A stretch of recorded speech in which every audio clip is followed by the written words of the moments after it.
The missing coach. Some workmen came to give the twins their numbers. Donald was 9 and Douglas 10.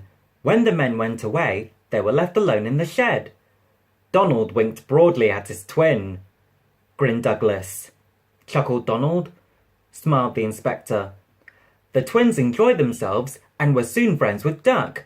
They didn't mind what they did. They tackled goods trains and coaches easily, for once the twins had shunted them, trucks knew better than to try any tricks. Said Donald. Smiled Duck. Chuckled Douglas. Donald and Douglas had deep-toned whistles. Said Gordon. Sniggered Henry. Laughed Gordon. Donald and Douglas cruised quietly up, one on each side. Asked Donald.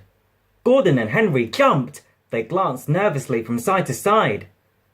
Said Gordon. Said Henry. Said Douglas. That was the way Gordon and Henry kept it. Every day, punctually at 3:30, Gordon steams in with the express. It is called the Wild Nor'Wester and is full of people from England, Wales and Scotland. There is also a special coach for passengers travelling to places on Thomas's branch line.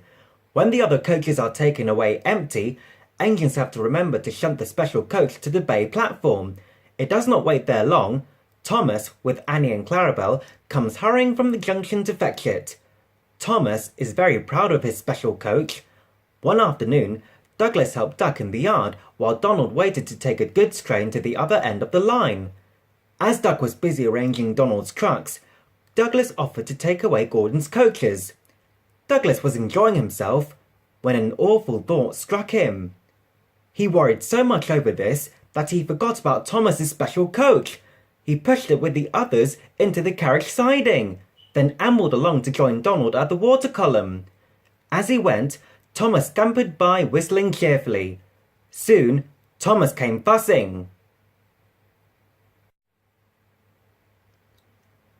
Asked Donald. He bustled away. Said Douglas.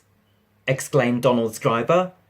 A mob of angry passengers erupted from the siding. Said Douglas's driver.